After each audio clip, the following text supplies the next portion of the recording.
Òbviament no sóc la Teresa Forcades. La Teresa no en sabem res en aquests moments, havia de ser aquí. Esperem que arribi. Ens ha semblat que, diguéssim, l'estructura de la conferència és un diàleg entre el doctor Jordi Collet i la doctora Teresa Forcades. Ens sembla que el més correcte és que comencem aquesta sessió, no és el mateix.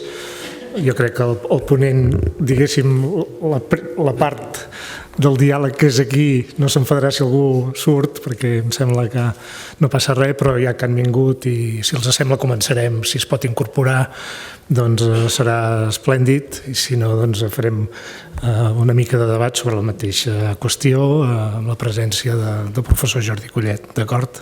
No sabem què ha passat, però estava tot més o menys quadrat, que seria aquí, i esperem que no sigui res especial i que arribi, d'acord?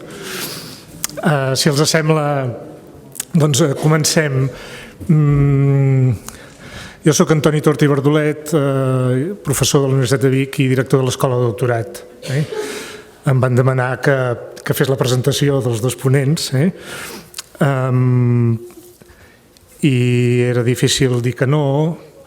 Primer perquè amb en Jordi Collet treballem junts al mateix departament, hem compartim recerques, tesis, llibres, articles, etc. Per tant, no m'hi podia negar i a més em sento molt honorat de poder-ho fer. En el cas de la Teresa Forcades compartim, diguéssim, per la via familiar, estimació i afecte respecte de membres de les comunitats benedictines de Montserrat, i per tant doncs, també estava bé que pogués fer la presentació.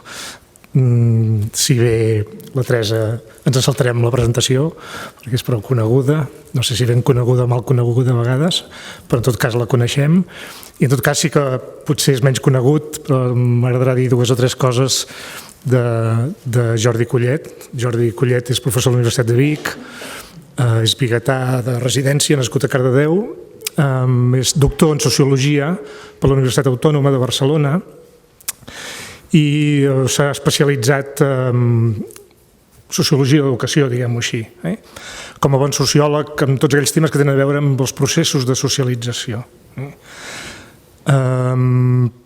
Podríem dels focus, on ha posat els focus en la seva trajectòria acadèmica i investigadora, hi hauria com dos grans elements, o tres, si voleu. Un és tota la preocupació i l'anàlisi de com s'articulen les nostres comunitats, família, escola, municipi, com això es concreta en un territori. Per la gent d'educació, Jordi Collet és conegut pels seus anàlisis sobre projectes educatius de ciutat, plans educatius d'entorn, tot d'estratègies que s'han creat en aquests últims anys al nostre país per articular la comunitat. Això ho va fer des del començament de la mà de Joan Subirats, que algú coneixerà, catedràtic de Ciència Política, en el marc de l'IGOP, que és un institut de recerca de govern i polítiques públiques de la Universitat Autònoma de Barcelona, on en Jordi Collet hi va treballar al costat de Joan Subirats i d'altres. D'entre les institucions que conformen la comunitat hi ha les famílies, la família. A en Jordi Collet li agrada parlar en plural de les famílies perquè no hi ha una manera de ser família, una manera de fer de les famílies, n'hi ha moltes.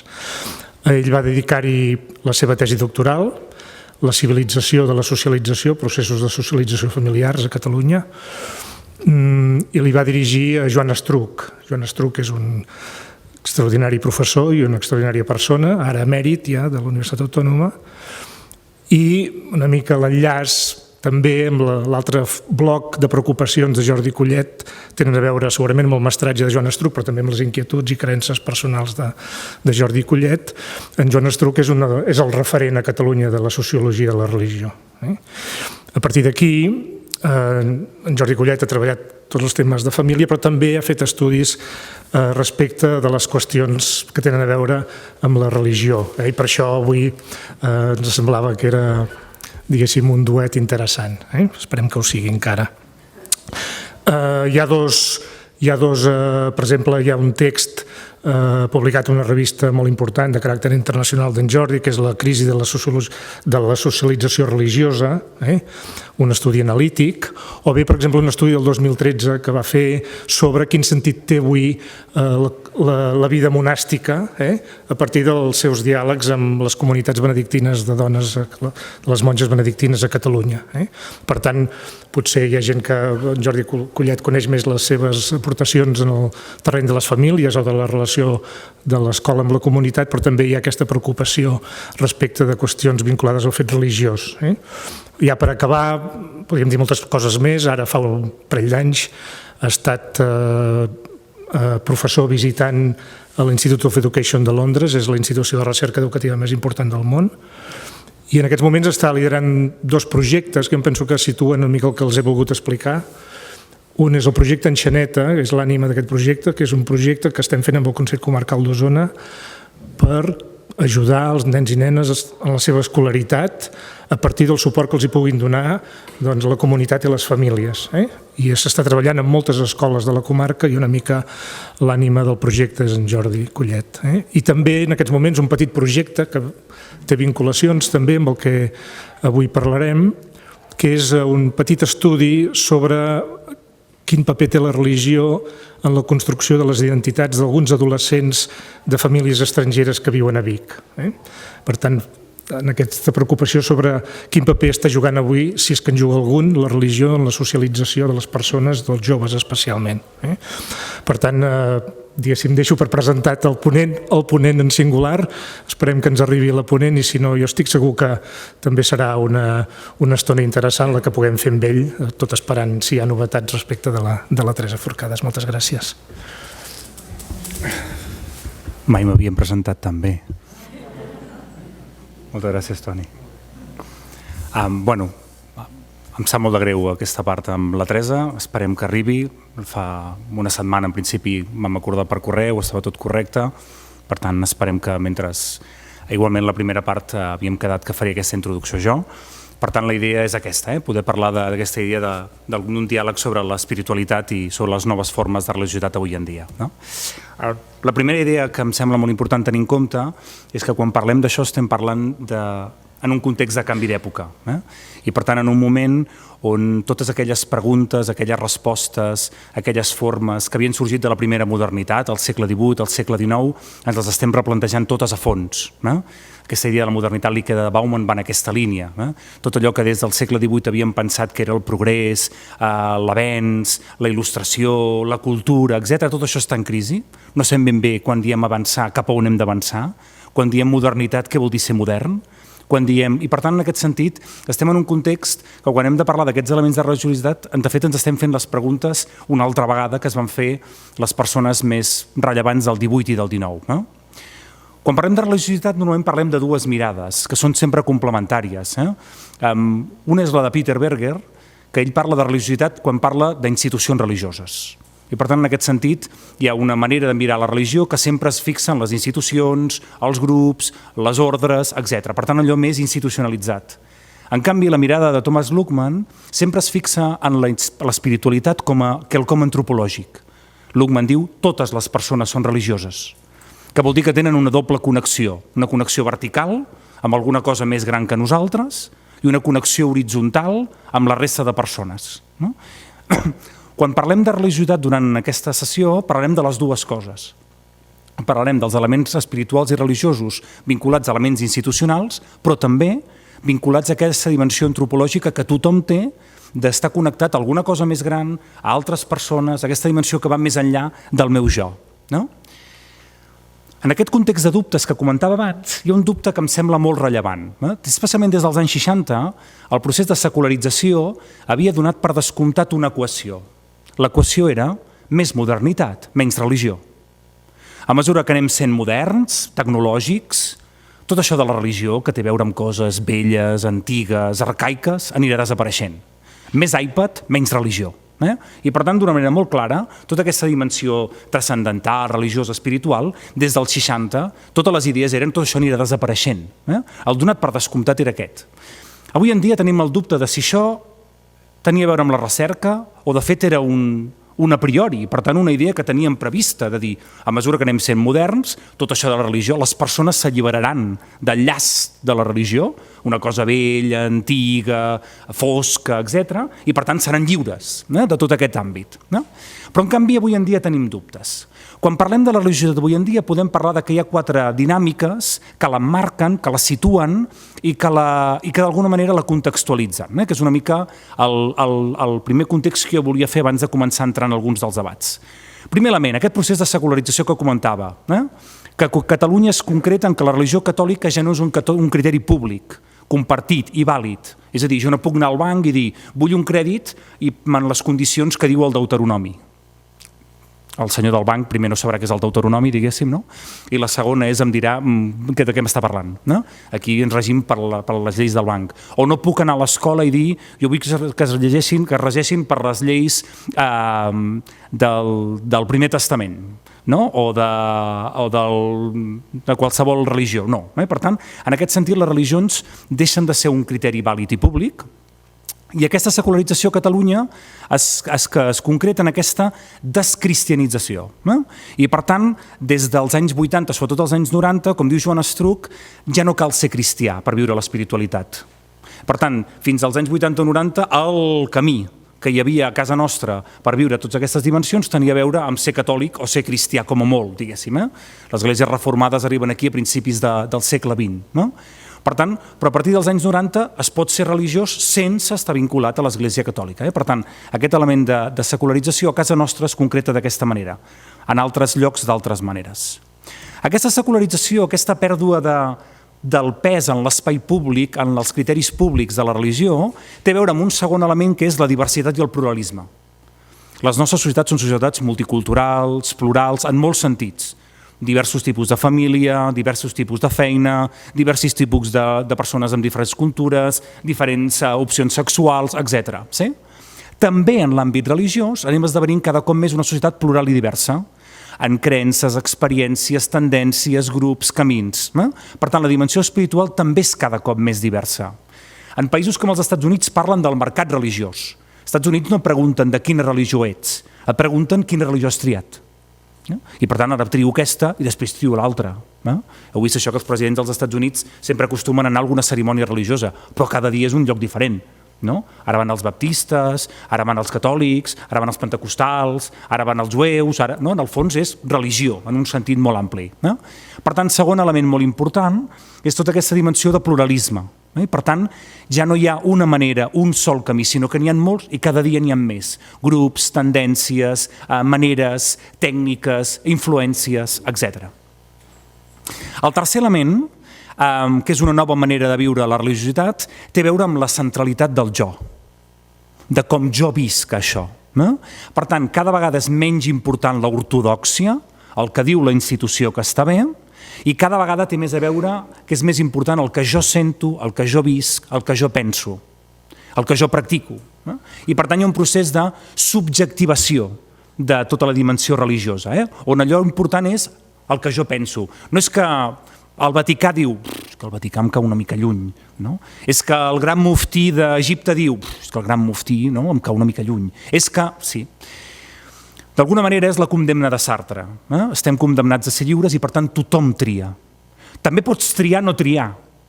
I per tant jo em segueixo l'ortodòxia, però tothom és conscient que és una tria. Per tant, fins i tot les persones que segueixen l'ortodòxia són conscients que això ja és una tria, no és una imposició. És interessant veure com a l'altre costat, com a rebuig, com a antagonista d'aquesta subjectivació apareixen els fonamentalismes. Què són els fonamentalismes?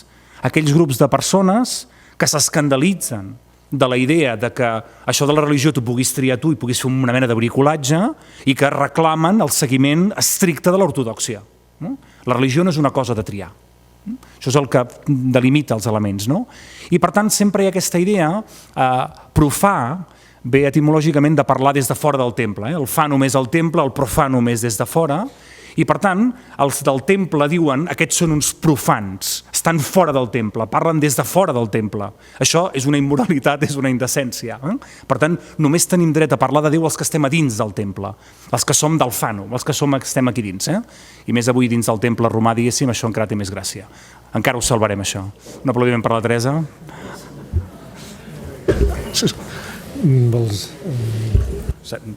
Segueixo. L'anem seguint. Com estàs? Ara mateix, avergonyida. No.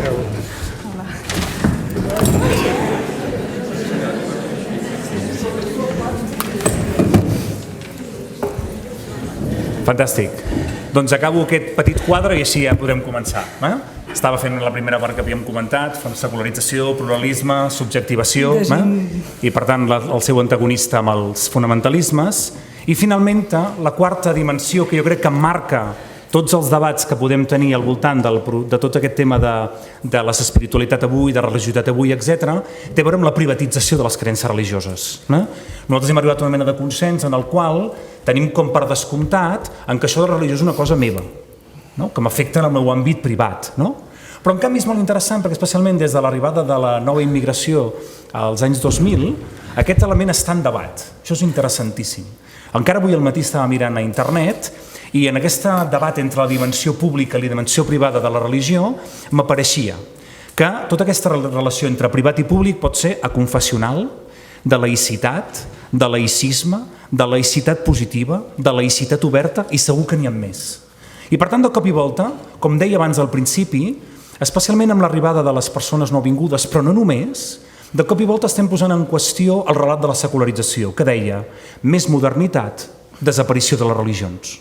I de cop i volta, en aquest sentit, ens estem començant a plantejar coses de dir i si la religió, l'espiritualitat, les religions, les espiritualitats, tot això en plural, fos un element normalitzat, no? I per tant fos una cosa que fos tan normal viure en la modernitat, diguéssim, com el fet com un estudi que acaba de ser publicat per la Ramon Llull, a la qual expliquen que hi ha aproximadament uns 2 milions de pàgines web on a internet parlen de religió i de Déu i que són consultades per centenars de milers de joves. I per tant, de cop i volta, l'equació que era més modernitat, menys religió, de cop i volta està en dubte. L'origen d'aquest diàleg està aquí. I per tant, quan des de la Universitat de Vic el vicerector Villans va proposar la possibilitat de fer una xerrada en aquest sentit, vaig pensar que tenia molt d'interès la possibilitat de tornar a plantejar un debat en aquesta línia, al voltant de dir i si això de la religió no té a veure només amb una cosa fosca, passada, sinó que també té a veure amb coses que estan passant avui en dia, la possibilitat de poder-ne parlar. Per tant, fixeu-vos que en el moment en què fins i tot persones com als anys 60, Harvey Cox, al 64, publica un llibre que es diu La ciutat secular i diu de la religió d'aquí 20 anys no en quedarà res ni ningú. Harvey Cox, al 94, escriu un llibre que diu El retorn de Déu. Gilles Kepler escriu un llibre al 92 que diu La revanche de Dieu, la revanxa de Déu, el retorn. I finalment Frédéric Lenoir, que després en parlarem també amb la Teresa perquè és molt interessant, és un dels autors més importants francesos, un sociòleg de la religió, també escriu un llibre que diu El retorn de Déu, que és una mica el nostre debat. I per tant, la pregunta amb la qual teníem ganes de començar el debat amb la Teresa, que agraeixo moltíssim que hagi volgut arribar i fer l'esforç de venir, tot i que hi havia alguna dificultat, és hi ha avui un retorn de Déu? Per tant, estem tornant a viure un moment en el qual les espiritualitats, les transcendències, el silenci, el sagrat, tots aquests noms que podem dir tornen i per tant en totes les manifestacions possibles, personal o col·lectiva, institucional o no, reconeguda o no, vinculada a la immigració o no, vinculada a noves religions o no. I per tant el primer punt de partida era aquest i per tant després d'aquests 10 minutets d'introducció meva una mica havíem estipulat alguns temes que anirem traient amb la Teresa i per tant si us sembla bé la idea era poder fer una estona de diàleg amb ella d'una manera molt conversa, diguéssim, a veure què surt i després també poder obrir una estona per tal de que totes les persones del públic us vingui de gust intervenir, preguntar, comentar doncs poguéssim comentar per aquí, d'acord? I per tant, si et sembla bé, Teresa, comencem amb el diàleg. Molt bé. Hola, Jordi. Què tal, com estàs? Hola. Bé, ara una mica més recuperada, que he corregut molt, vinc de prop de Valls i venia amb cotxe, el que passa que havia calculat hora i 3/4 i he estat més de 2 hores passant per Vilafranca, etc. Però bé, contenta d'haver arribat. Perfecte. una mica respecte a tot aquest marc que dèiem de secularització, de pluralisme, de privatització, des de totes les persones que tu coneixes, des de tots els àmbits on tu et mous, etc. Quins són els inputs que t'arriben al voltant d'aquest tema? Bé, primer comentar que una de les persones que conec és Harvey Cox, precisament perquè quan jo vaig anar a fer teologia a Harvard, ell és professor d'allà, era professor d'allà, jo hi vaig arribar l'any 95 i és un any després que ell escrivís El retorn de Déu. Per tant, recordo Harvey Cox a les seves classes precisament explicant això, explicant com ell en primera persona havia viscut, se sent bé? Havia viscut aquest convenciment, en el seu cas no especialment joiós, perquè és un home molt sensible, aquest Harvey Cox, és músic i té una banda i no sé, li sabia com a greu, però ell constatava una realitat, que era la realitat de que com més avançada, com més lliure, com més moderna és una societat i per tant, com més mirem cap al futur, més declina, més s'empetiteix el fet religiós, com si pertangués al passat. Això, com tu molt bé has comentat, no s'ha constatat en els últims 30 anys, sobretot, ha sigut uns anys de retorn del fet religiós, no només en els cors de les persones, sinó a l'esfera pública, que és una altra de les coses que la meva experiència personal em va xocar. Jo venia, evidentment, d'aquesta estat espanyol que s'havia alliberat feia poc del jou del nacionalcatolicisme, per tant d'un maridatge especialment estret i especialment, diríem, contrari a les llibertats, com va ser els 40 anys de franquisme, i per tant anava també amb aquesta mirada de que la religió a l'àmbit públic ha d'anar amb compte, ha de, diríem, com menys millor. I vaig arribar allà, abans d'anar a Harvard, vaig fer l'especialitat de Medicina, això va ser a Buffalo, és una de les ciutats de Nova York, i jo passava visita, llavors no era monja encara, perquè vaig entrar al monestir de Sant Benet l'any 97, i ara això us parlo de l'any 92, quan vaig anar per primera vegada als Estats Units, a treballar-hi, hi havia anat abans. Arribo a l'hospital i jo passava visita amb un equip mèdic on hi havia un sikh amb turbà, hi havia un jueu amb yarmulke i hi havia una noia musulmana que de vegades portava el vel i de vegades no. Com li semblava, jo amb xoc. Però això què és? Això és un festival? Això és un carnaval? Això no és sèrio? Era la meva mentalitat aleshores, o més que mentalitat, la meva espontaneïtat, perquè no ho havia reflexionat. Però evidentment em semblava inadequat i xocant i no em semblava bé, diguéssim, però sense haver-ho reflexionat. Bé, aquesta va ser la meva primera trobada i quan vaig acabar aquesta especialització de Medicina i vaig fer la teologia a Harvard, allà era un debat que en aquell moment, ara potser ens arriba aquí amb força, però allà, diguéssim que quan tenia més força era als anys 90, era el debat de la religió a l'espai públic, que és una mica també el debat, part del debat almenys d'avui, no? La religió a l'espai públic, i en aquesta escola de teologia, la de Harvard, l'etos generalitzat era no si hi havia de ser o si no hi havia de ser, sinó de quina manera, perquè es pressuposava que hi havia de ser. O sigui, aquesta public religion, que és nom anglès, la religió pública, però entesa com la religió a l'espai públic, això es donava per suposat, perquè als Estats Units aquest fenomen és una mica diferent que aquí, no? Els Estats Units tenen aquesta respecte que no l'han perdut, ha sigut una evolució diferent que la d'alguns dels estats d'Europa. Aquest respecte pel fet religiós és més aviat, encara avui, tenir religió als Estats Units és un senyal de seriositat. És una mica diferent aquí, no?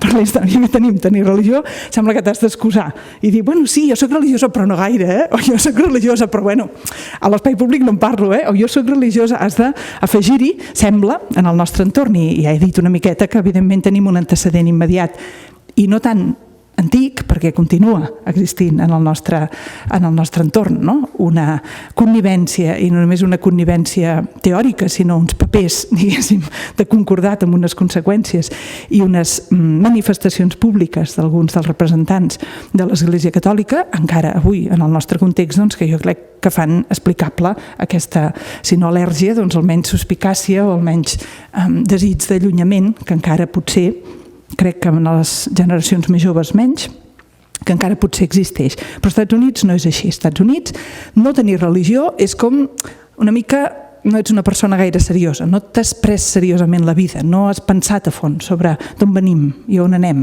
no has volgut confrontar la realitat de la vida a fons.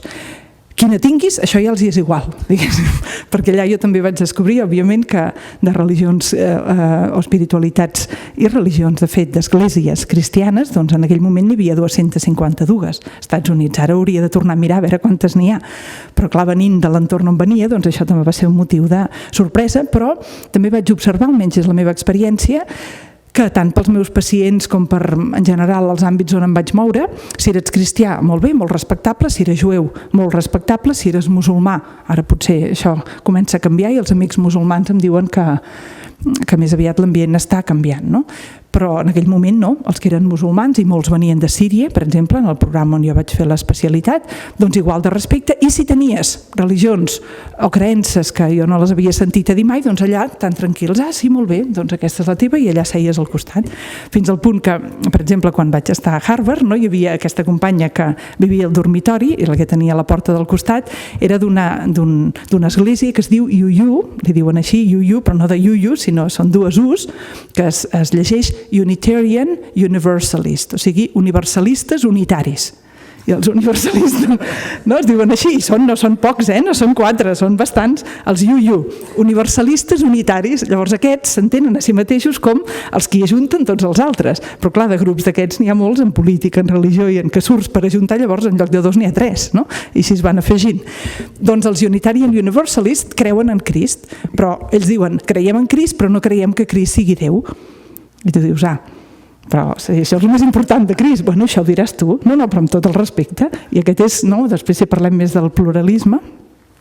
O sigui, us he fet ara aquí una mica de compartir coses personals, però dels punts que jo suposo que tu has tocat ara o que m'havies comentat de tocar, jo sí que tinc unes idees, o no sé, vols que ho fem? Sí, comencem. Jo també volia comentar alguna cosa sobre alguns fenòmens més com que estem vivint ara, no? I que a mi també em recorden una mica aquesta mena com de, o em situen, no? En aquesta mena com de nova normalització, potser passats aquests 40 anys, és a dir, va haver-hi 40 anys de nacionalcatolicisme, han passat 40 anys i potser ara es poden començar a normalitzar coses, no?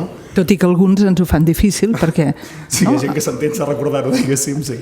Vull dir que, tota la raó. No sé, no fa massa, no? Algunes manifestacions contra l'homosexualitat, per exemple, i dites des d'una càtedra que sembla que vulgui marcar autoritat, i clar, això és com una onada que ens retorna en aquest passat. Però... Sí, potser hi ha moltes coses que ens recorden el passat, diguéssim, avui també n'ha passat alguna, no? Quan el vicerector comentava això, feia pocs dies que havia passat una cosa que a mi em va impactar molt, que és que de cop i volta apareix el vídeo de la marató d'enguany, no? I el primer que apareix és Nostre Senyor, diguéssim, no? Un Crist allà penjat amb una llum, i surt la Mònica Naranjo, vestida així com despampanant, i comença a cantar, no? Amazing Grace, al mig de la Sagrada Família. I això és el vídeo dels 25 anys de la marató de TV3, no? Jo vaig pensar, què passarà, no?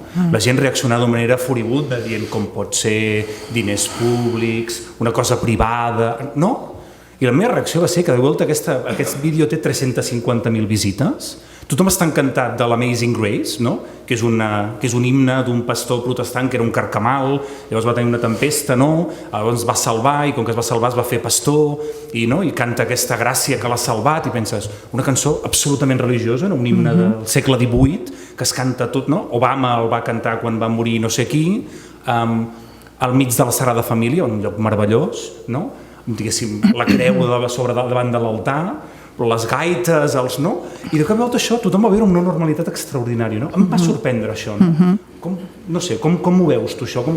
Fet com aquests, que no sé si viscut com amb rebuig, sinó com més normalitat? Jo crec que aquí està clar que hi ha aquest recanvi generacional, no? Que hi ha la meva generació, és a dir, jo tenia 9 anys quan va morir Franco, vaig néixer l'any 66, i diguéssim que jo personalment em parlo d'aquests anys de nacionalcatolicisme, però jo ja no els tinc viscuts d'una forma completament conscient, perquè era molt nena i per tant la meva joventut o la meva adolescència és en un moment que és un panorama diferent.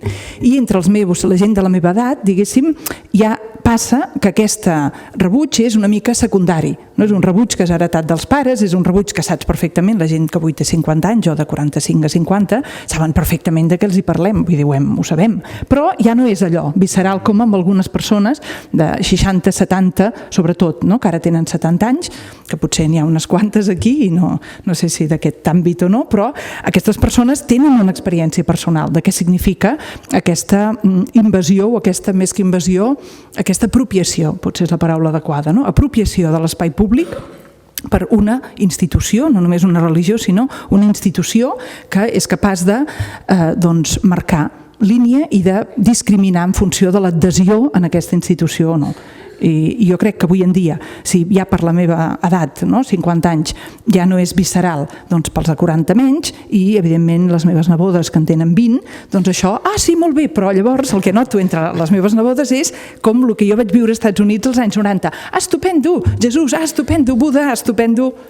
No sé, qualsevol cosa, no? Una mica, jo crec que la normalització de què parlem no s'ha d'entendre com un retorn, tot i que el títol és aquest, no el retorn de Déu, sinó que anem endavant. És una cosa diferent, això, no és un retorn, és una cosa nova que té, evidentment, avantatges i inconvenients. No es tracta, per mi, de fer una mirada judicatòria en un sentit és bo o és dolent, sinó una mirada de comprensió. Es tracta d'entendre quines noves oportunitats ens ofereix aquest panorama i quines, diríem, trampes inclou o com moure-s'hi de la forma més fructífera, més productiva, més constructiva, més intel·ligent i més amorosa i més creient possible, no? Per aquells que vivim aquesta dimensió. Això és una mica... I per tant no m'estranya. Quan vaig veure el teu correu, de fet vaig pensar, m'he de posar al dia perquè ni ho sabia això. I com que no tinc televisió, encara que ara estigui temporalment no vivint al monestir, vaig mirar i sí, vaig comprovar que això era el cas. Vaig situar amb el tema, diguéssim, però sorpresa no ho vaig estar. Perquè també, petita anècdota per part meva, en aquest moviment sociopolític que vam impulsar amb l'Arcadi Oliveres, el procés constituent, que ara hem fet la 4a Assemblea General, recordo quan vam fer la 2a Assemblea General, que jo no estava a la taula que havien preparat els detalls de l'assemblea, i estava al fons d'una sala, que llavors érem unes 400 persones en aquesta assemblea, i se'ls va ocórrer llegir una cosa del papa Francesc, i jo vaig pensar, horror, perquè clar, amb tanta cura de que aquest moviment no és una cosa religiosa, ni és per, tothom tan tranquil, molt bé, tothom aplaudint, i allà no va passar res, era jo la que vaig patir dient això és completament, una mica com això que has dit tu de la marató, diguem. Quan Lenoir parla del retorn de Déu, ho fa d'aquesta manera dient, és com el retorn de l'espiritualitat, no de les religions més institucionalitzades, molt a la línia del que tu dius. Aquí sí que m'agradaria fer un comentari que per mi és molt important, perquè això ho he sentit a dir molt. Hi ha el Newsweek, una revista també nord-americana, que em moc una mica també en aquest referent cultural. Això fa més de 20 anys que va fer una enquesta, i les enquestes que jo conec, que han vingut després, i d'enquestes en sap el Jordi més, però han confirmat que les persones avui en dia, cada vegada més, una majoria de persones, als Estats Units, però també en el nostre entorn, se senten còmodes quan els hi dius vostè és una persona espiritual, vostè té espiritualitat, i la gent, sí, això de l'espiritualitat va bé. Vostè té religiositat, o és d'alguna religió? Això ja és diferent, no? Malgrat estem parlant de què el fenomen, però amb aquesta distinció. Jo crec que això val la pena pensar-ho una mica més i pensar-ho en el següent sentit. Jo crec que aquesta separació entre espiritualitat i institució, religió entesa com que darrere hi ha una institució. Per tant, que hi ha unes persones que se suposa que tenen representativitat i se suposa que poden dir les altres què han de fer i que hi ha unes normes i que hi ha una cotilla, en definitiva. I la gent avui en dia té ganes de pensar en una dimensió espiritual. Això sí, no som només materialitat, no som només cadena causal, hi ha persones que això ho defensen, i l'altre àmbit meu de referència cultural i acadèmica és Alemanya, i a Alemanya el debat no és sobre si la religió ha de ser pública o no, sinó sobre si l'ésser humà està determinat o no. És la naturalització del fenomen humà, la naturalització d'allò humà. Pensar que aquesta il·lusió de la llibertat, això que ens hem cregut i que les religions ens han animat a creure, que som lliures, que podem, diríem, actuar en el món de forma que és lliure i que per tant és responsable i que per tant també hi ha tot el món de la culpa amb tot el que suposa. Aquesta llibertat avui en dia està qüestionada i en l'àmbit alemany és un debat especialment fort. I amb què s'intenta substituir? Amb el que se'n diu el determinisme ambiental, de dir, tu no ho saps, però en el fons tot el que fas, tot el que penses, tot el que sents és una reacció a una cosa que t'ha vingut de fora. Clar, això és molt frustrant, diguéssim. Hi ha gent que ho defensa i que doncs, els sembla que aquesta és la seva manera d'entendre's a si mateixos i el món, però no és majoritari això. I no m'estranya que no ho sigui perquè jo ho trobo molt depriment. No és majoritari i en canvi sí que és majoritària aquesta voluntat de parlar de l'espiritualitat d'una dimensió artística, una dimensió lliure, una dimensió no determinada, una dimensió creativa de les persones i a tot això identificar-ho amb l'espiritualitat. I veure com una cosa que no només no té res a veure, sinó que fins i tot és contrària a la institució, a la religiositat entesa com voler controlar aquesta dimensió mística, aquesta dimensió lliure, aquesta dimensió creativa fonda de les persones i la institució com menys millor en aquest sentit i tant de bo no n'hi hagués cap però com que les persones, ara estic desenrotllant això com que les persones ens fa por la llibertat, ens fa por la creativitat profunda, ens fa por la mística en el millor sentit de la paraula, aquest àmbit on hi ha un cara a cara amb el misteri, amb allò que no podem abastar, com que això ens atrau però també ens fa por, llavors tenim unes crosses que es diuen religions i que ens permeten jugar amb aquest àmbit de l'espiritualitat sense confrontar-lo profundament. Això és una visió, no?, d'aquí. Bé, jo penso que l'espiritualitat, és a dir, la institució, mai no pot ser, òbviament, un substitut de l'espiritualitat. És a dir, que si tu pretens controlar tot això de què he parlat, de la creativitat i de la dimensió espiritual de les persones a través d'una institució, aquesta institució és alienadora, no? I aquesta institució, doncs, per mi no hauria d'existir. Ara bé, què significa per mi viure l'espiritualitat sense institució? Per mi, viure l'espiritualitat sense institució t'aboca a viure-la, o bé, des d'un punt de vista intimista, privat, no? Jo tinc la meva espiritualitat com si pogués existir una espiritualitat que no em lliga amb tu, que jo crec que no existeix. És a dir, l'espiritualitat, si es mereix aquesta paraula, no és perquè és una joguina del capitalisme individualista, no? Que diu la hipersubjectivitat del capitalisme que intenta fer-te creure que tu pots realitzar en tu mateixa. Jo no crec que jo em pugui realitzar en mi mateixa. Evidentment, vinc d'una tradició on la meva, diríem, possibilitat de realització personal està lligada a la dels altres. I no és només la tradició cristiana que parla així, no? Caín, on és el teu germà? Jo no, jo sóc el guardià del meu germà, a sobre perquè l'havia matat, però encara que no l'hagis matat, tu ets responsable perquè al món no tots hem nascut amb els mateixos talents i en el món allò que t'ha estat donant, i ara cito Sant Pau, no t'ha estat donat perquè tu em facis allò que et sembli només pensant en tu. O sigui, aquestes nocions de bé comú que per mi són centrals i que les puc invocar de la tradició cristiana no és l'única. Tenim, per exemple, la tradició anarquista que diu jo no seré lliure fins que tots no siguem lliures. Per què ho deien això? Per què ho deia això Bakunin? D'on li sortia això? De què ve aquesta comprensió profunda que hi ha un lligam entre totes les persones? Jo no concebo l'espiritualitat, cap espiritualitat, si no està lligada a això.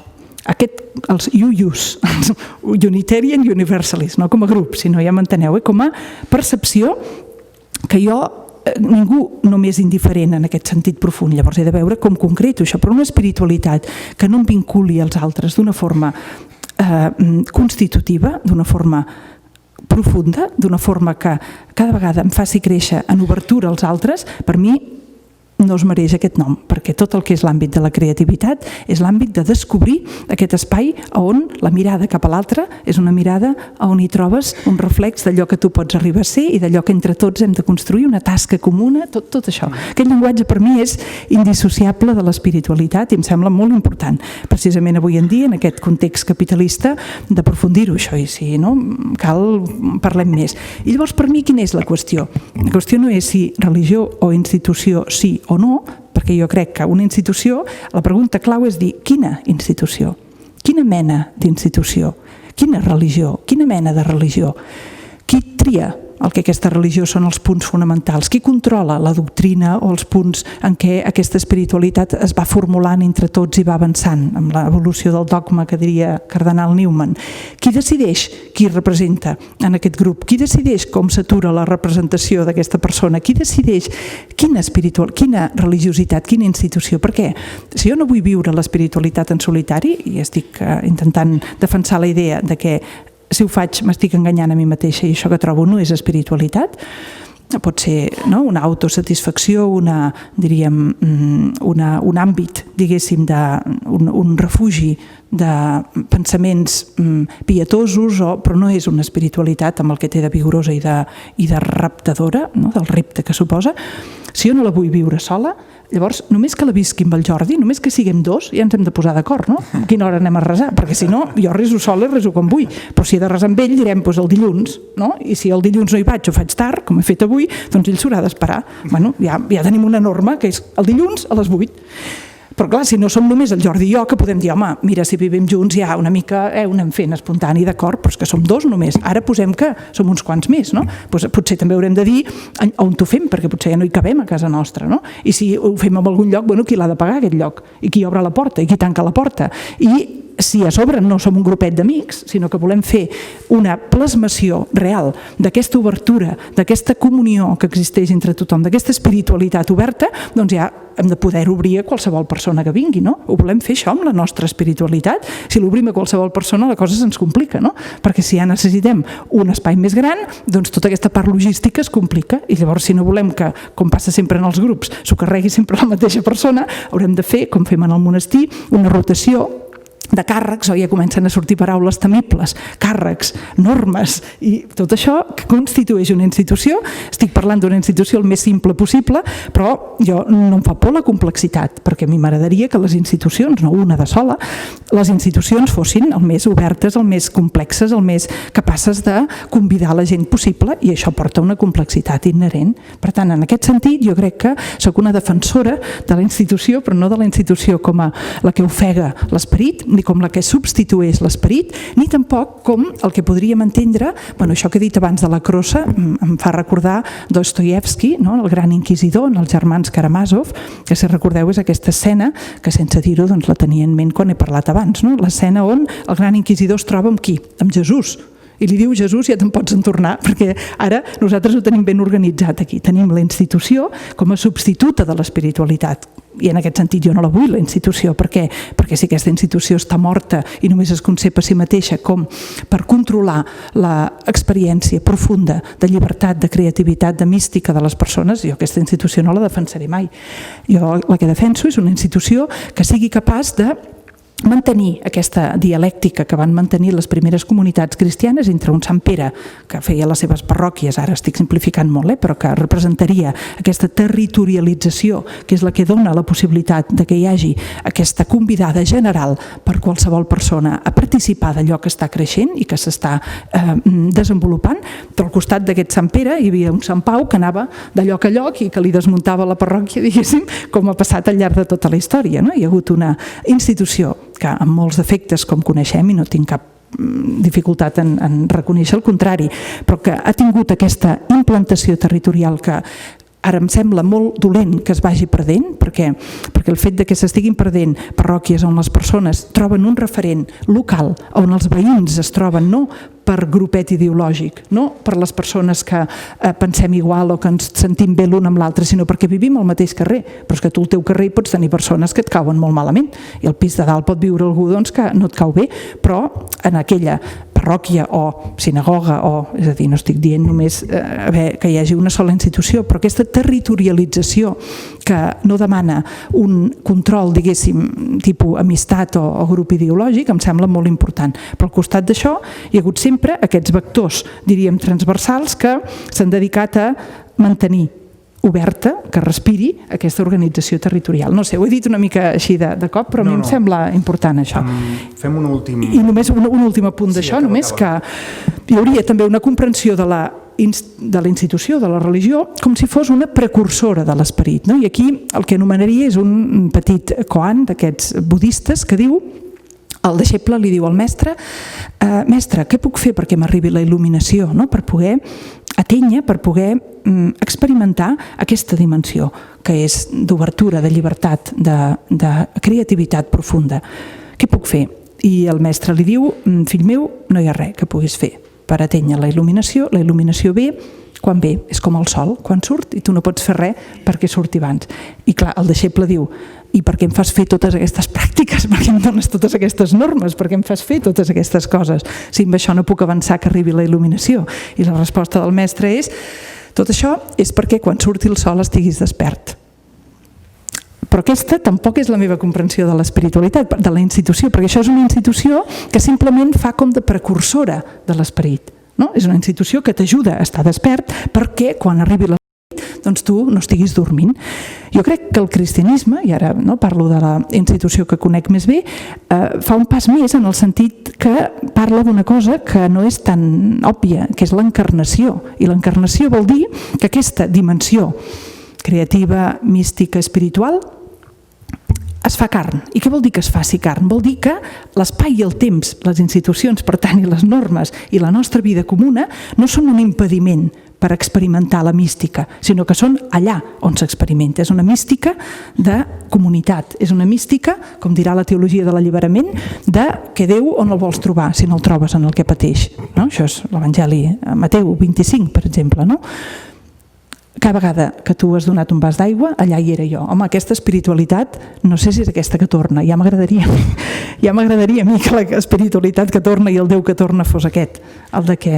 En aquesta línia, una de les coses que més m'ha cridat l'atenció dels últims anys és l'extensió i el creixement i la potència del moviment del gospel. I per tant, una de les coses que m'ha interessat, per exemple, fa un parell d'anys a TV3 vam fer un reportatge sobre un grup de gospel bastant potent, en el qual tota aquesta dimensió creativa, comunitària, no? La dimensió de l'eix vertical i de l'eix horitzontal, no? Es vivia d'una manera molt explícita, no? I a mi em va sorprendre que sortissin per la televisió 50 persones parlant explícitament d'això, de dir, per nosaltres, trobar-nos a gospel és fer una experiència espiritual. I per tant és explícitament així, no? Fins i tot en el primer Happy Day, no? Un dels cors, el de Manresa, no? També era explícitament en aquest sentit. Per tant, també és una de les dimensions que a mi m'ha sorprès en el sentit de que, clar, d'alguna manera trobes amb un grup de gent, això que a vegades no coneixes de res, no? I comences a cantar, diem això, o Happy Day, no?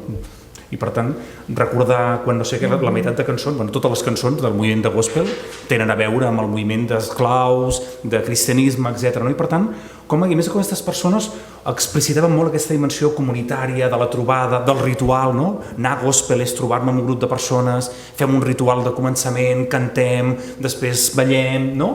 Un ritual, no? Molt vinculat a aquesta dimensió espiritual, no? I més un dels moviments que més em sorprèn i com han anat sortint desenes i desenes de grups de gospel arreu i com la gent li fa menys vergonya explicitar dimensions espirituals en un grup com aquest i la gent pot cantar, no? Vull dir que sí que és un altre dels elements d'aquest retorn de l'espiritualitat o del retorn de Déu com feia Lenoir, no? I l'últim, si et sembla, quan comentem una mica això i després podem obrir també si hi ha preguntes i comentaris, no? L'altre dia llegia en un dels diaris francesos que Frédéric Lenoir, amb algun d'aquests llibres, ha passat a ser en el país de la laïcitat l'autor més llegit a França.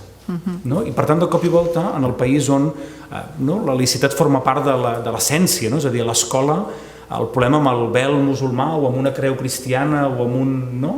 o amb una equipada d'aquestes dels jueus és absoluta perquè és un símbol religiós i no pot ser-hi, està prohibit explícitament, no?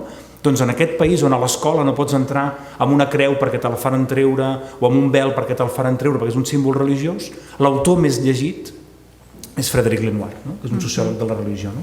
Aquests dos elements també eren una mica per comentar-los amb tu, de dir, en un context en el qual semblava això, no? Com que tot això era com una cosa del passat, d'estar apareixent de noves maneres, estar sortint per llocs on no s'esperava i d'aquesta manera segurament molt més informal, molt més creativa, molt més, sí, d'aquesta dimensió com informal, no? D'alguna manera.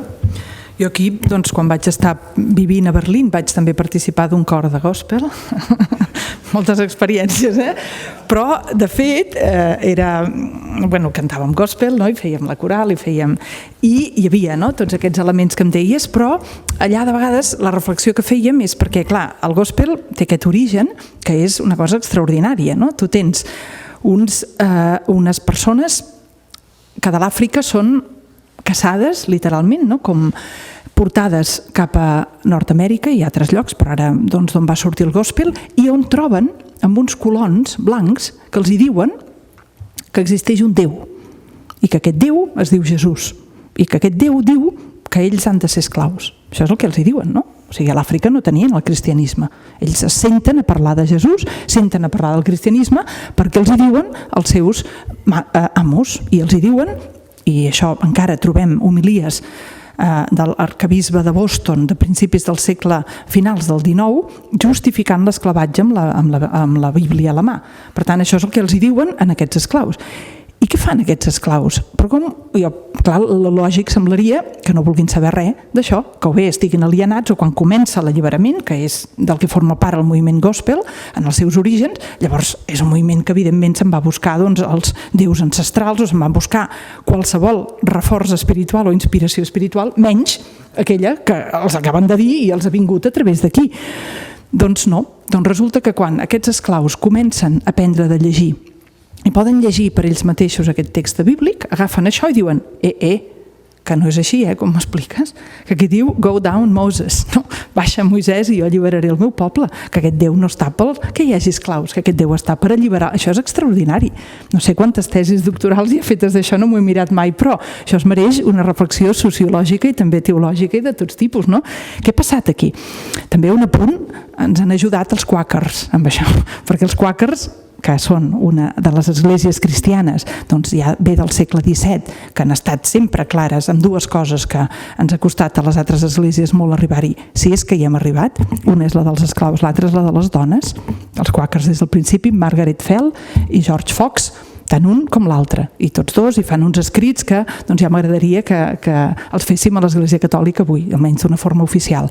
Els quàquers van jugar un paper molt important. Els quàquers parlaven d'un Jesús molt diferent que el Jesús que els hi, per tant, això també hi era, però els quàquers tampoc eren tants i no, pel que jo conec de la història i la sociologia d'aquest període, no es pot explicar aquest moviment només perquè hi va haver unes persones, perquè fins i tot si hi hagués quàquers a totes les plantacions, doncs mira, encara pitjor, perquè dius aquests blancs és que no es posen ni d'acord, no? amb què vol dir el seu Déu, o sigui, no és un tema que es pugui passar així alegrement, però en canvi és un fet històric que van agafar aquella Bíblia i que van aconseguir inspirar precisament el seu alliberament en el sentit més profund, que vol dir en el sentit material de plantar cara, de fer túnels, d'escapar-se, com Harriet Tubman, per exemple, amb tota la seva fe i tot el que això significava, però encara amb un sentit molt més profund que aquest, perquè és un sentit en el qual miraven en aquests colons blancs, i això és el més impressionant dels gospels, no amb odi, no són unes cançons d'alliberament que tu descobreixis la força del teu grup contra l'altre grup, que tu descobreixis la força del teu alliberament i ara tu venceràs i tu dominaràs els altres. Això no és el gospel. El gospel és, en el sentit més profund d'aquest missatge evangèlic, és un descobrir un alliberament que és per tothom, és descobrir que jo també, però l'altre també, aquest que m'ha estat oprimint fins ara jo el miro dient-li germà, això és el que fa el gospel, i això és el que feien i deixaven desconcertats aquells grups d'esclaus quan els hi permetien de fer cançons amb el que podien i cantaven això, i aquests predicadors que prediquen avui encara a l'Església Baptista prediquen des d'aquí i prediquen en aquesta tradició, això és extraordinari, això és l'espiritualitat que a mi em sembla que és tan fonamental que existeixi, que a mi em sembla que té aquesta dimensió comunitària que us he dit, i jo diria, no soc experta d'això, però que aquesta força i aquesta inspiració que pot trobar tanta gent en aquestes corals, com jo també vaig conèixer, jo crec que ve d'aquí, que no és només el fet de trobar-se, sinó que és el fet de trobar-se, cantar unes cançons que han estat composades amb aquest context que ara ràpidament he explicat, i que quan tu cantes i quan tu dius amb emoció i amb la força que tenen, no? aquelles estrofes d'alliberament, és un alliberament que en cap moment és un alliberament basat en l'odi, que en cap moment és un alliberament basat en la destrucció del contrari, sinó que des d'un dolor profund, que més sabem tots que històricament ha sigut un dels més salvatges, mira un futur d'alliberament per tothom, i mira un futur que és un futur no de dolor, sinó que és de què s'acaben les llàgrimes. Jo crec que això... És molt interessant, això. Perfecte. Perdona, Jordi, perquè després has dit de laïcisme, has dit de la laïcitat, no de França, però és un debat conegut, però sí que crec que és veritat que a França se la reconeix més com a un estat, diríem, laïcista que laic. No? I laïcista què vol dir? No? Laic, evidentment que jo estic a favor i crec que no cal ni explicar-ho, de la separació entre església i estat. Si abans he parlat de la importància que crec que té que l'espai públic, no ho he acabat de dir, però jo crec que l'espai públic és important que hi hagi presència de les religions. I què vull dir amb les religions? Una cosa és la separació institucional, la separació entre església i estat, que jo crec que ha de ser estricta, i no la tenim en aquest país estricta, perquè encara hi ha uns privilegis històrics, que alguns potser es pot fer un tractament més escalonat o raonat, però n'hi ha uns altres que avui ja no s'aguanten, i el que segur que no s'aguanta és que això sigui com un punt final, no? Quan es va fer aquest concordat era una cosa transitòria. Bueno, doncs, cap on estem transicionant? Això ha quedat aquí enquistat, no? A mi em sembla que això no es justifica ni al nostre país ni a cap. Església i Estat, si tu barreges, no tens una societat plural, no tens una societat on les persones puguin sentir-se còmodes amb qualsevol, quina sigui la seva religiositat, o sense cap, no? Perquè encara que defensi la institució i la religió i tot el que vulguis, també defensa una cosa que deia el meu pare quan era petita. El meu pare fa poemes i tenia un poema que deia: gràcies, Déu meu, per fer-me ateu. Jo li deia, això no s'entén, no veus que això és una contradicció? I ell deia, quan siguis gran ja ho entendràs, no? Gràcies, Déu meu, per fer-me ateu. I jo, doncs, amb algun dels llibres de teologia que he fet, he argumentat, jo crec, que teològicament es pot defensar que Déu pugui, no sé segur si ho fa, però jo crec que sí que ho fa, que Déu pugui inspirar algunes persones a ser atees. Jo ho crec, això. Per què? Perquè són atees no de Déu, en majúscules, són atees de la manifestació de Déu, que amb tota la bona voluntat, i que jo ja he parlat de l'encarnació, no? Jo no crec que Déu l'hem d'anar a buscar als núvols. Déu només el podem trobar en la realitat del temps i l'espai, quin altre, i en la realitat comunitària i en la realitat de carn i ossos, això està clar.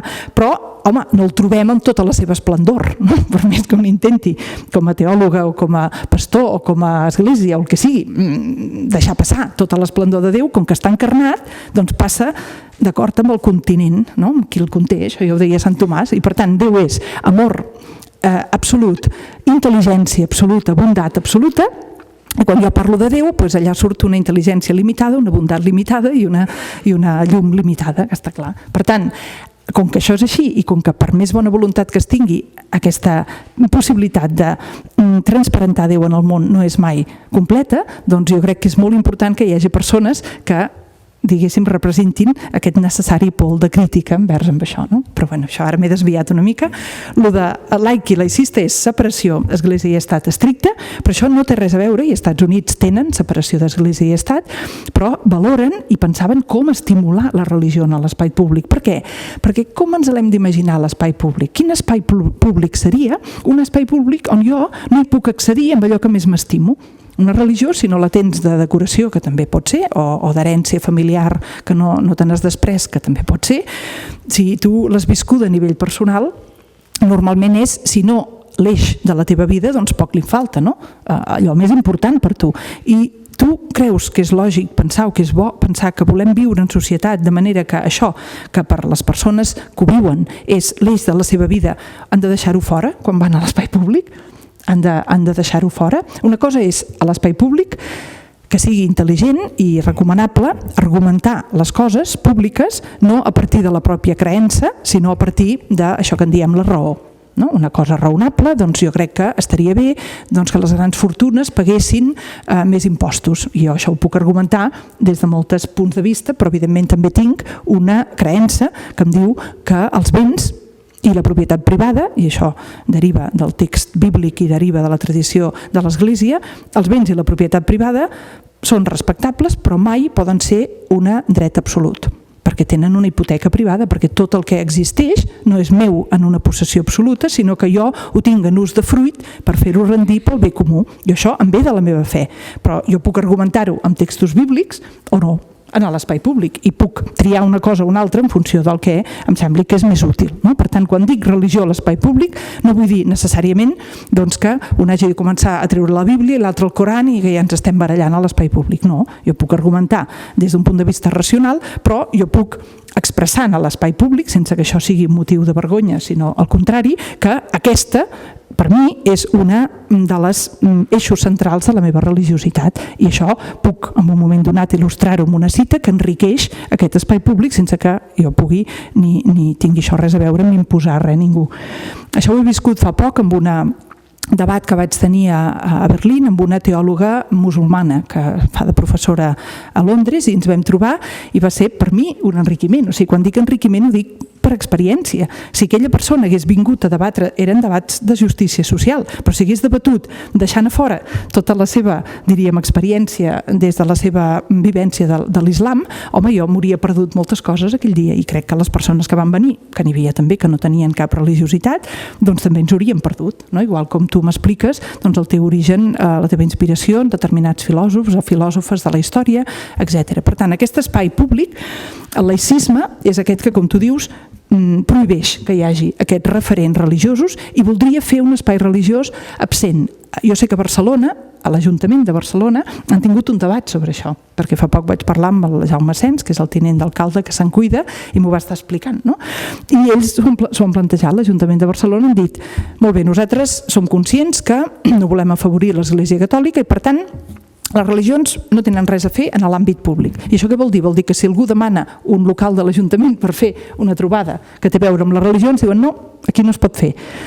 L'han tingut el debat i no han triat això, però s'ho van estar pensant. I han dit no, el que hem de fer és, evidentment, que hi hagi un accés que no sigui privilegiat per cap religió, i evidentment que jo estic d'acord amb això, no? Que no té cap sentit, però deixar fora, intentar establir una distinció entre l'àmbit públic i l'àmbit religiós, si la població no és religiosa està bé, perquè ja és coherent, però si la població o alguna part de la població és religiosa, llavors això en filosofia s'anomena introduir una concepció del bé que entra en competició amb les altres, és a dir, una concepció substancial d'allò que és bo, d'allò que és el ben viure, l'Estat no l'ha de tenir.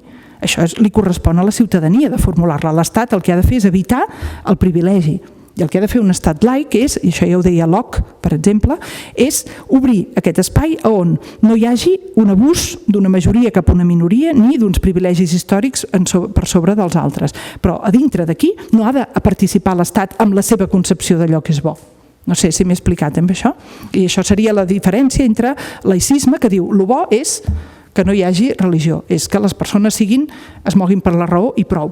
Doncs això és una opció raonable, però sí, és una opció entre moltes, i l'Estat no l'ha de representar aquesta. L'Estat ha d'estar al servei d'aquelles concepcions del bé que tinguin els ciutadans, jo crec. Perfecte. Molt bé. Doncs, si us sembla encara, com que hem començat una miqueta tard, si us sembla podem tenir 10 minutets, un quart d'hora, per si algú vol fer algun comentari, alguna pregunta, el que sigui.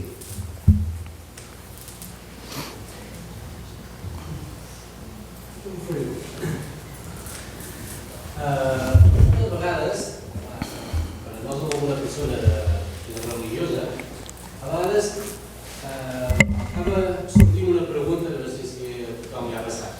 Et diuen, tu creus en Déu? I a vegades et quedes, hòsties, ara m'has cartat. Perquè, clar, és una cosa tan... molt... costa d'explicar. I tu li contestes, quanta estona tens, no? I jo li dic, ostres, no sé què contestar. I ara li pregunto, ens veig a vosaltres, no? Si us fan aquesta pregunta, què responeu? Me la fas, contesta. Déu-n'hi-do. Molt bé, endavant. Bueno, jo, saps aquesta... Sentint-te, com expliques la teva experiència i el fet que et quedis així frapat, que no tinguis una resposta immediata, tant si fos de sí com si fos de no, jo et presentaria el meu pare, que abans del gràcies Déu meu per fer-me teu, en el sentit que Sant Tomàs deia que qualsevol paraula sobre Déu és insuficient, que no hi ha cap idea, Sant Tomàs i tota la religiositat o tota la teologia que mereix aquest nom. Hi ha Sant Gregori en el segle IV dient més enllà de tot, més enllà de qualsevol mot, que hi ha se n'ha posat música per les corals catalanes d'aquest text de Gregori. És a dir, quan et diuen creus en Déu, què està pensant la persona que t'ho pregunta? Si tu li dius que sí, a què estàs dient que sí? Clar, això és com una precaució necessària, no? Perquè tu pots dir que sí i confiar que esteu parlant de lo mateix, no? Però no tenim cap garantia d'això, no? O podries dir que no i també et quedes molt en el buit. Què volem dir quan diem Déu? ni que ens esforcem en fer-ho, ni que estudiem, ni que ho escrivim, ni que fem llibres sobre això, tot llenguatge sobre Déu és sempre insuficient. Però m'agrada una cosa de Sant Tomàs que diu: és sempre insuficient però no és mai indiferent. Tot llenguatge sobre Déu és sempre insuficient, és igual el que diem sobre Déu, quins dogmes tenim i quines formulacions meravelloses o inspiradores o poètiques puguem tenir. Això no és Déu. La nostra paraula no és Déu. És, si anem bé, una mica de fletxa, no? D'indicador que potser ens fa girar la mirada cap a una direcció més o menys bona. Però tot i ser conscient d'això, que llavors diries, doncs més val callar, només val, com Wittgenstein deia, d'allò que no se'n pot parlar amb propietat, més val callar. Però el mateix Wittgenstein té fulls i fulls del seu diari amb oracions dirigides a Déu. Per tant, amb aquesta frase no acabem la seva experiència. No en podem parlar de forma que amb la nostra paraula atrapem allò que és Déu, i per tant és bo, no?, aquesta precaució, però si diem de Déu que és en el qui pateix, si diem de Déu que és company o companya de camí, si diem de Déu que és misericordiós, és molt diferent que si diem que és jutge, que si diem que és poderós i que si diem que és controlador. És molt diferent. Quan dic que és bo o quan dic que és controlador, ni en bo ni en controlador jo no estic encapsulant Déu amb les meves paraules. Però la meva experiència personal, quan dic una cosa o dic l'altra, és completament diferent. Llavors, la resposta curta, diguéssim, el que t'ho has dit, és que si et prens en sèrio aquesta pregunta, vol dir que segurament creus en Déu. Però tu no em preguntaves si tu hi creus, sinó què contestaria jo, i el que contestaria és, si tu vols prendre seriosament, has de tenir una conversa amb aquesta persona, no? Si tu creus que la pregunta te la fan seriosament i tu te la vols prendre seriosament, doncs has de tenir una conversa. Jo contesto amb simplicitat sí, però soc conscient de tot això. No? Per tant, si a mi em pregunten, tu creus en Déu? Ja no m'ho pregunten perquè molta gent sap que sóc monja, però bueno, m'ho poden preguntar igual. Com va dir, bueno, és igual, l'abadessa, bueno, una cosa curta, l'abadessa nostra nova del monestir de Sant Benet, que es diu Maria del Mar, quan li van fer una entrevista per aquella Signes dels Temps, va fer molta gràcia perquè li van fer l'entrevista i a la meitat de l'entrevista li pregunten: vostè què opina del papa Francesc? Diu: home, jo crec que creu en Déu. I després vam riure al monestir, però ella ho diu seriosament, després es va defensar, primer va dir, però després va dir, bueno, però clar, perquè vull dir que creu en Déu, amb un Déu que pot ser significatiu per al món d'avui, no? Que creu en Déu d'una forma que no és només encotillada o rutinària. Doncs bé, que sí, jo crec en Déu. Jo no sé, el Jordi. Jo crec que és molt interessant, o sigui, jo crec que és molt interessant en relació amb el que estem dient avui com a conversa, al voltant de que no sigui fàcil això.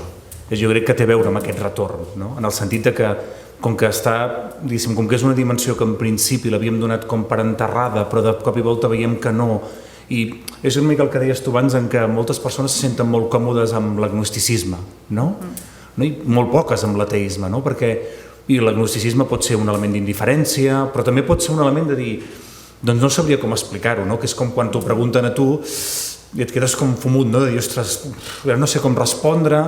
El Joan Estruc sempre diu que els catòlics en aquest país són catòlics però, no? Que és una mica el que deies tu abans, de dir, sempre hem de dir sí però, no crec no sé què, no estic d'acord amb no sé quantos, no? Per tant, fixa't que d'alguna manera el que estem dient és que és un fenomen que va esdevenint complex, que durant molt de temps era una mena de cosa blanc o negre, sí o no, que és com lo del no? La gent deia, vostè és practicant, quan el periodista deia, o el sociòleg, Déu meu, no? Practicant, el que volia dir és si anava a missa, no? Però hi ha 1000 maneres de practicar la religió, no? I per tant, d'alguna manera jo crec que estem fent complexa aquest tema, jo crec que en aquest sentit aquesta és la gràcia, no? Que de cop i volta s'ha passat d'un blanc o negre a quantitat de colors, de maneres, de formes, i que d'alguna manera, fins i tot, una mica el diàleg també tenia la intenció de posar unes ulleres en les que a coses que potser un grup de gospel dius, bueno, és un grup de gent que canta, doncs de cop i volta hi ha gent que subjectivament diu, per mi és una experiència religiosa o una experiència d'espiritualitat, no? Per tant, en aquest sentit jo crec que és molt interessant la pregunta, no? Vull dir que té molta gràcia. Jo trigo una estona a respondre, diguéssim, jo soc dels que necessito una estona, per tant no ho farem més. Més preguntes, aquí una, sí, i aquí després a la Clot una altra. Sí, endavant. Sí, volia preguntar, si puc fer dues preguntes molt curtes. Molt curtes, si sembla n'ajuntem alguna, si et sembla, per tant la teva, després la Clot també. La primera seria, si podem pensar l'existència de Déu en un univers que pot haver nascut o no res, sense espai ni temps, o Déu es presenta quan troba una consciència, després de milions d'anys, no? que ho pugui pensar. I en segon lloc, com es pot relacionar l'espiritualitat sigui contemplativa o d'acció, amb el pensament humanista i de la revolta d'Albert Camus, per exemple. Moltes gràcies. Clot, volia fer també una pregunta? Sí, les ajuntem, si et sembla, les rebem 2 o 3 i així després mirem una mica. Cap problema, doncs si em permeteu voldria fer una puntualització sobre coses que m'heu dit i també tenia una pregunta. Puntualització és que em sembla que és difícil de comparar els països entre ells, perquè potser hem de posar un rerefons històric. Parlem dels Estats Units. Els Estats Units, en gran part, s'han format a partir de gent que van emigrar d'Europa amb una creença religiosa i van emigrar allà per poder practicar aquesta religió. Això va marcar profundament, crec, el país. Això va una mica ràpidament. Parles també d'Alemanya.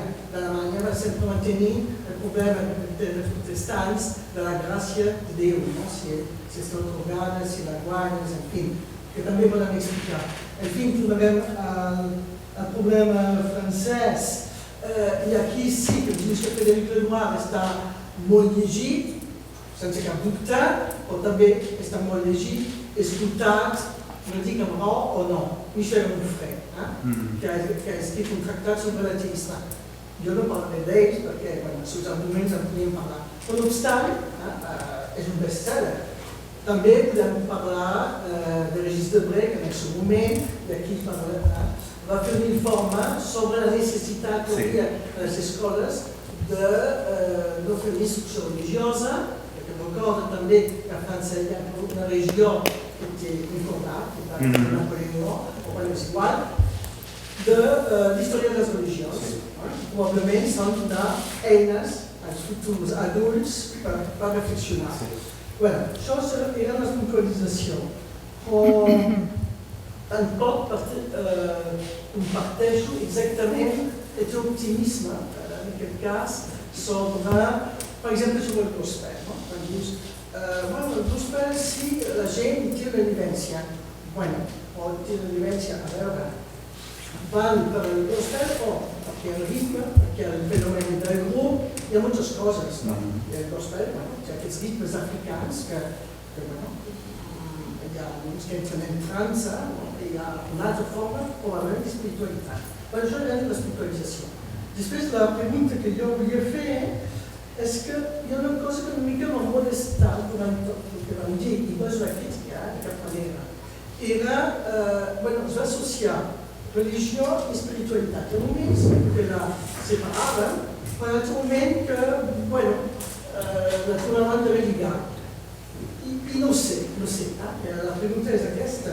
És a dir, si la espiritualitat, com vostè ha dit, Teresa, lliga la gent entre ells, té aquest sentit, diguem, horitzontal, i que després hi trobem una verticalitat. Hi ha d'haver-hi a darrere Déu, perquè a fi de compte tots som ateus del Déu de l'altre. Doncs ho fem a la nostra vida, que no és o no, és així. Les religions també, perquè sempre hem parlat de religions monoteistes, que de fet totes tenim Abraham al principi. Hi ha altres formes religioses. No sé, les meves preguntes és això. L'espiritualitat ha de ser lligada a la religiositat.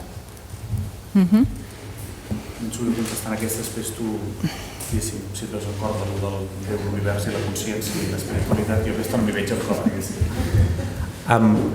Quan jo he començat al principi, sí que he intentat explicar molt clarament que, molt en la línia del que tu comentes ara, que jo crec que aquest retorn o que ens podem posar una perspectiva des de la qual podem veure retorn de molts elements espirituals i de molts tipus de creences, intenta posar el màxim de plurals, perquè, per exemple, aquí tot el que ve d'Orient té una força extraordinària, no? I sempre hi ha hagut el debat, i encara hi és, sobre si el budisme és una religió o no ho és, no? És un moviment, és una filosofia, és un estil de vida, però clar, no és deista, no? Però l'hinduisme el mateix, vull dir que en aquest sentit, taoisme, sintoisme, vull dir que en aquest sentit aquí hi ha tota aquesta dimensió. Jo d'alguna manera el que plantejava més a l'inici del debat, en què és encara més petit, en el sentit, per tant, fins i tot seria com abans dels elements espirituals, no? Que és dir, en un context molt tecnificat, en un context molt modern, per dir-ho així, jo he començat a tenir inputs de persones del meu voltant en què m'estaven parlant de que hi havia moments en què tenien com experiències que ells qualificaven d'alguna manera que jo traduïa a espirituals. Per exemple, una companya de facultat que em deia: jo quan surto de festa i estic ballant al mateix ritme, 250 persones a la pista, jo em sento en comunió amb elles, no? Jo pensava, home, això del bacalao, diguéssim, no? O del trans, diguéssim, em costa, no? Però ella ho explica. Me'n passava al sortir del metro. Veus? Quan tenia 15 anys, deia, ara, tots a la una, i zum, tots anàvem a la una i pensava, veus com sí? No? Sí, sí. O, per exemple, experiències radicalment diferents. Jo recordo un cop a Sant Benet, una actriu coneguda dels culebrons catalans, no? Que va venir a fer una estada i em diu, jo fins als 25 anys no havia sentit a parlar de res. La meva mare em va començar a explicar això de la meditació, vaig començar a meditar, de la meditació vaig saltar als místics, no? I ara faig meditació i llegeixo místics. I per tant, una persona que llegia els muftís, que llegia els Sant Joan de la Creu, no? Jo crec que això a mi m'està parlant d'una nova manera que té a veure amb un context on les institucions, totes, l'escola, la família, l'Estat, les esglésies, no? Es desinstitucionalitzen, per tant fan aigües per tot arreu, ja no les reconeixem. Aquesta dimensió subjectiva és molt important i que per moltes persones estan tornant a donar sentit a coses que tenen a veure amb una connexió vertical cap a alguna cosa que podem dir sagrat, silenci, no? I cap al costat. Per tant, aquesta és la intuïció que està una mica a la base. I això és molt informal, molt difús, molts cops la gent parla d'altres maneres, amb altres paraules, no? Però la meva sensació és que hi ha aquests elements, no? Per tant, només anava en aquesta línia. Jo, doncs, primer, també breument, adreço aquest punt, només per també deixar clar que és obvi que quan parlem d'espiritualitat, i jo he fet això de relligar-ho amb la religiositat i parlar de la institució perquè m'ha semblat important de portar-ho, però és obvi que aquí el respecte absolut pel camí de cada persona és la base, és l'ABC, no? De qualsevol mirada espiritual sobre el món.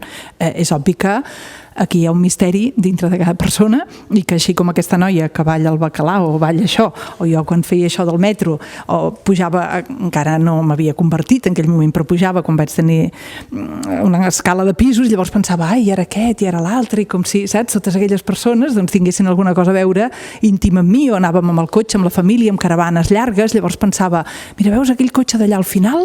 Ara faig un zoom, la finestra, allà hi ha gent, i cada persona és un món, i clar, tot això, a cadascú se li inspira quan se li inspira i arriba fins on arriba i el transforma fins on el transforma, i aquí és obvi que no hi ha institució que valgui per dir fins a quin punt això està bé o està malament, o sigui, aquesta llibertat, o parlem d'això quan parlem d'espiritualitat, o no sé de què parlem.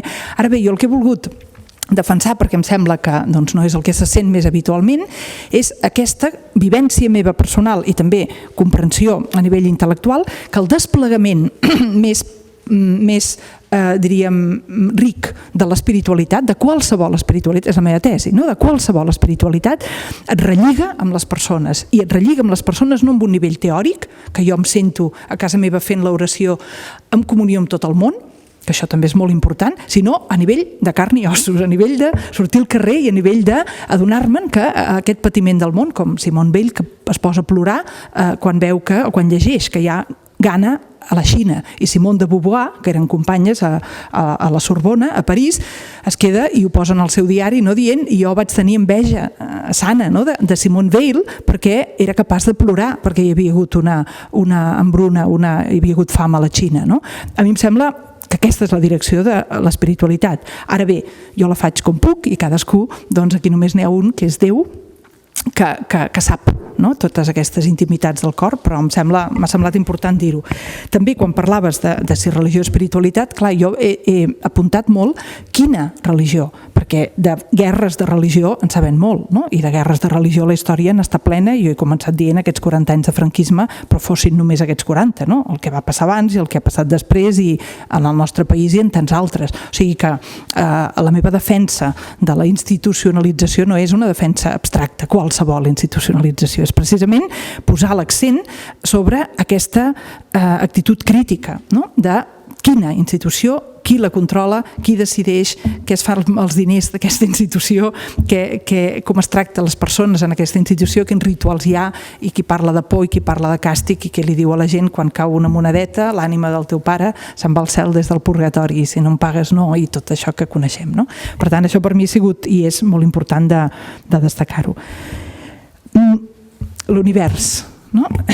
Jo, clar, aquí m'agradaria, no ho farem, però tenim un parell d'horetes per fer-ho amb calma, i amb un parell d'horetes tot just però el més important per mi, tant per la primera pregunta, no? De que quan una persona, quan pensem, quan hi ha algú, quan hi ha una realitat que és capaç de prendre consciència de que existeix Déu, és en aquell moment que Déu existeix, si t'entens bé, com en aquesta realitat d'un origen que no sabem d'on ve i algú que pot pensar aquest origen.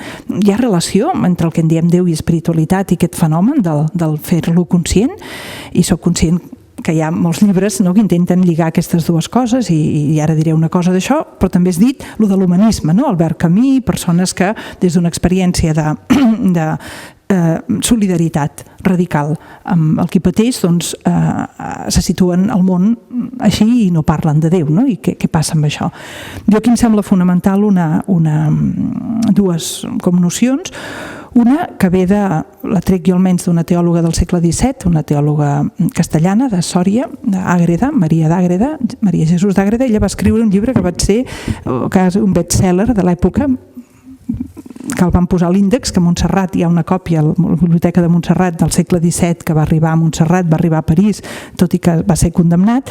I en aquest llibre, entre moltes altres coses, ella parlava d'una cosa que és la següent. Quan Maria de Natzaret, en el moment de l'Anunciació, diu, davant d'aquella cosa inaudita de dir et vols quedar embarassada de Déu, ella diu que sí, que diu allò del facis en mi, aquest facis en mi, segons la teva paraula, Maria d'Àgreda diu, de quina paraula estem parlant?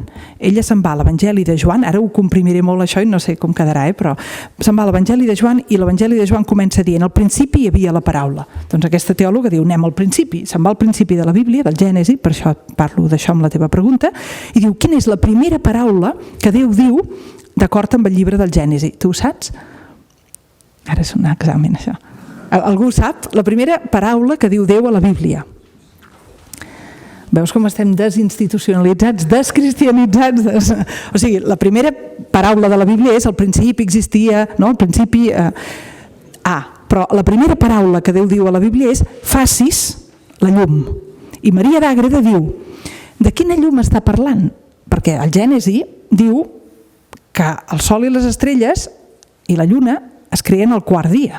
Per tant, no és la llum del sol. Què vol dir facis la llum al principi de la creació? De quina llum s'està parlant? I ara vaig molt ràpid, però Maria d'Àgreda diu que està parlant de la llum que és el principi d'intel·ligibilitat del món. O sigui, el món no és un caos sense cap ordre. Encara no tenim algú que pugui entendre aquest ordre, que era la teva pregunta.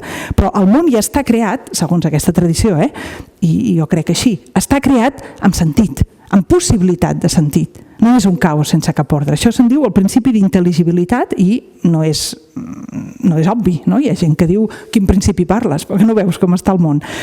Però aquesta teòloga diu principi d'intel·ligibilitat, aquesta llum del món, que és facis la llum. Però, i aquí ve la genialitat de la teòloga d'Àgreda, diu fins que Maria de Natzaret no diu facis en mi, aquesta creació no està completa.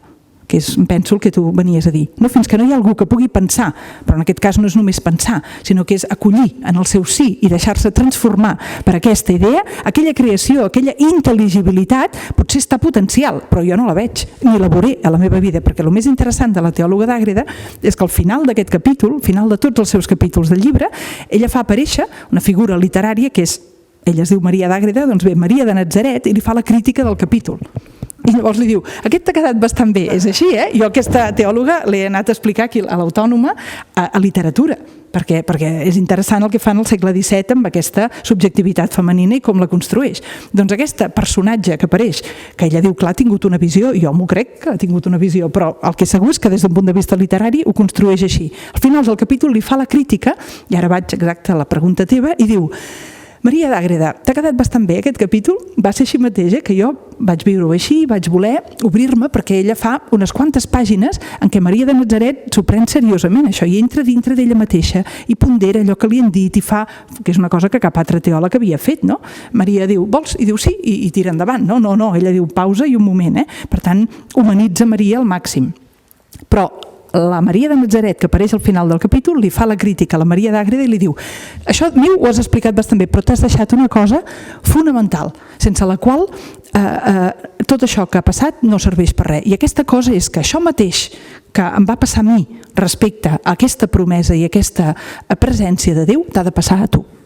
I fins que no et passi a tu, aquesta intel·ligibilitat del món no existirà. No només interiorment, és que no existirà com ens passa avui en dia. Tu mires avui el món i dius, què principi d'intel·ligibilitat, què sentit del món, però que no ho veus. Que hi ha quants? 7.000 milions i mig, o sigui 7.500 milions d'habitants al món, produïm menjar per més de 11.000 milions i hi ha 1.000 milions que passen gana. Què principi d'intel·ligibilitat? No? I com això, tantes altres coses. No? Doncs aquesta teòloga ja al segle XVII diu, clar, perquè és que el principi d'intel·ligibilitat no és un principi de titelles humanes que les fa anar com vol, és un principi potencial que només quan la persona humana des de la seva llibertat diu facis, com Maria diu, llavors es fa. Per tant, sí hi ha una relació profunda entre aquesta consciència humana i la realitat de Déu entesa com a present en el món. Però jo no crec que Déu és una conseqüència del meu pensament. Que hi ha gent que ho creu, no? Jo crec que Déu existeix i que existeix independentment del meu pensament, però no en el món. En el món només existeix, i això és ja des de Sant Agustí, tota la teologia clàssica, tu ets les meves mans, no? Aquella pregària que es diu, veus una criatura demanant caritat pel carrer, Senyor, com és que ho permets això? Què fas per això? I diu, t'he fet a tu. No? Això és una obvietat en el cristianisme i em sembla que lliga amb això. I respecte a aquest diàleg amb l'humanisme o amb el pensament, més que el pensament, no? També pensament però amb l'experiència existencial de situar-se davant del món que no és des d'una creença, a mi em sembla fonamental. Jo he fet la meva tesi doctoral sobre la Trinitat, que és una cosa inaudita, pensar que en Déu hi ha no només un pol donador, que li diem pare, sinó que en Déu hi ha també un pol receptor, que li diem fill, la tradició clàssica li diu fill, i també hi ha un pol de compartició o reciprocitat que li diem esperit. Bé, doncs l'Església, qualsevol església, també l'Església catòlica en el món, el cristianisme en el món, no pot ser testimoni, no pot ser sacrament, no pot visibilitzar aquest Déu que té un pol donador, un receptor i un de compartir, només com a mater et magistra. No pot situar-se en el món només dient jo us vinc a explicar una cosa. L'Església, el cristianisme, té una cosa per explicar. I aquesta cosa, si no l'expliquem nosaltres, els que es creguin i siguin cristians, es queda sense explicar. Però no només. També tenim alguna cosa, o moltes, a aprendre. I això no és cap afebliment de la idea de la sacramentalitat de l'Església o de la religió o del pensament religiós, sinó que és el que és possible que visibilitzi a través d'aquest pol receptor aquesta realitat de Déu i que si només es presenta la persona creient al món com aquella que té alguna cosa a explicar als altres i no com aquella que té alguna cosa a aprendre, jo crec que és impossible que visibilitzi aquesta realitat de Déu. Jordi, acabes tu? Sí, jo no faré per no risc que hi hagi resposta i estarem aquí més de 2 hores i segurament serà una altra. Bé, com a representant de la universitat, us puc dir una cosa, i és que estic molt orgullós de tenir una universitat, de que sigui una institució, aquestes que potser sí que es desmoronen de tant en tant, però el perfil de la nostra pròpia universitat, que està absolutament arrelada al territori, i avui ho demostrem amb aquest tipus d'activitat, crec que podem estar molt orgullosos de tenir gent com en Jordi i de ser atractius per gent com la Teresa i per tots vosaltres que heu vingut avui. Per tant, des d'aquest punt de vista, avui surto molt inflat. D'altra banda, s'ha de dir que tots aquests aspectes al final necessiten una encarnació. L'encarnació de les idees que tenim aquí són les tasques ingents que han fet durant tot aquest cicle de conferències moltes persones. El Patronat d'Estudis Osonencs, que està aquí el seu president, amb la gent que està dia a dia fent que això sigui possible. També Propinia, que ens ajuda econòmicament a tirar aquestes conferències i tots vosaltres. Per tant, des d'aquest punt de vista, des de l'organització d'aquesta activitat, dono moltes gràcies als dos ponents sort que la mitjà de tarda, això encara sortirem més plens i a tots vosaltres per haver vingut. No sé si voleu fer algun comentari final, però si més no, moltes gràcies i esperem que puguem fer una recita del que